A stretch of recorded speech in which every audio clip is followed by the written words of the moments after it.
And now come the drawbacks of intermittent fasting.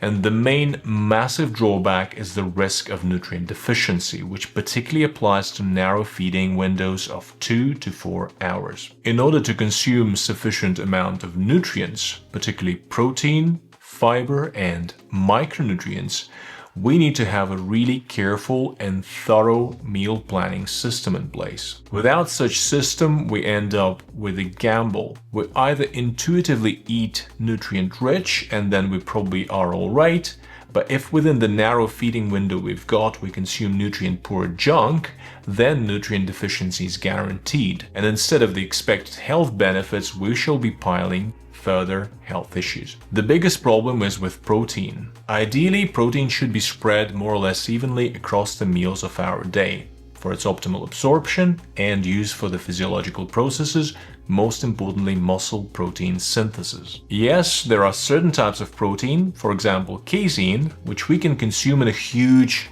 100-gram dose.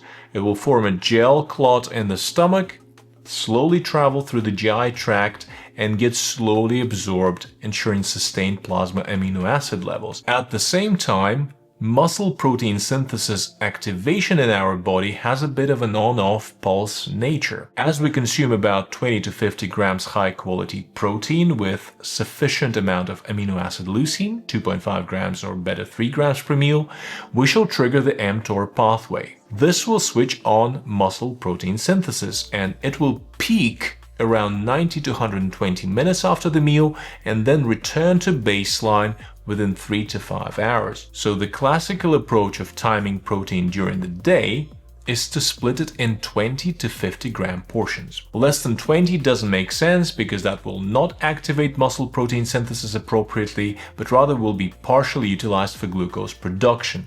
And more than 50 again doesn't make too much sense for most individuals, as the excess will not stimulate muscle protein synthesis, but instead will be utilized for total body protein turnover. And knowing all that, we ultimately arrive at the conundrum. On one hand, we must receive sufficient amount of protein, and it's definitely not the 0.8 grams per kilo per day. I call it not RDA but rather MDA, the minimal daily allowance, and it's only good enough not to die with sarcopenia. No. We should be receiving at least 1.2 or better 1.6 grams per kilo of protein per day. And on the other hand, we should be consuming this protein in 20 to 50 gram per meal portions.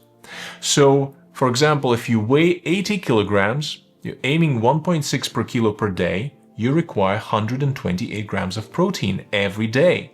And if we split this in utilizable chunks of 20 to 50 grams, even if we take 40 to 50 grams higher end of the spectrum, we end up with more than 2 meals in order to consume sufficient amount of protein and be able to utilize it for the crucial longevity and quality of life determinant, which is muscle protein synthesis. Therefore, if someone is practicing a very exalted version of time-restricted feeding with a narrow 2-hour window or 1 meal a day thing, they end up squeezing all of their protein into this one meal, and that results in one of the two scenarios. Either they simply consume not enough protein and are point-blank deficient, or if they are aware of the requirements and are aiming higher targets, they do consume it, but they just squeeze it in one meal and they are unable to utilize it appropriately for building lean mass. So taking this angle at the protein aspect, we understand that we need at least 3 meals per day, and that realistically brings us to the eating window of at least 6 or better 8 hours. And this is why in my work with clients I suggest to them either eating normally throughout the day, and if their main goal is to lose weight or improve metabolic function, they can shift their meals towards the beginning of the day, or they can follow a time-restricted feeding with a 16-8 pattern and 3 meals a day, and make sure that they get nutrient-dense food with each meal, they get 20 to 50 grams of protein per meal, and they total 1.6 or more grams per kilo per day protein. Nutrient deficiency aside, there's another drawback of intermittent fasting. It's the illusion of its magical inherent properties leading to inevitable weight loss. As we've discussed today, regardless of intermittent fasting, you must be in caloric deficit.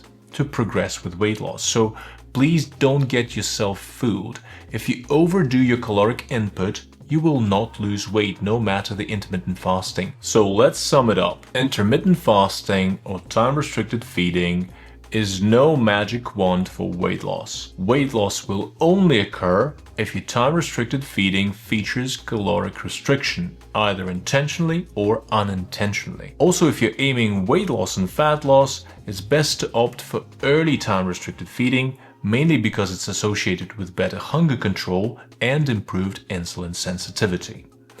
Positive metabolic health effects include improved insulin sensitivity and glycemic control, improved lipid profile, and blood pressure. And at the same time, the main drawback of time-restricted feeding is nutrient deficiency. So if you do intermittent fasting, do it wisely, with a sustainable pattern like 16-8, allowing for about 3 meals a day within your feeding window, with adequate amounts of protein, fiber, and other nutrients. And I see you again soon in the next video.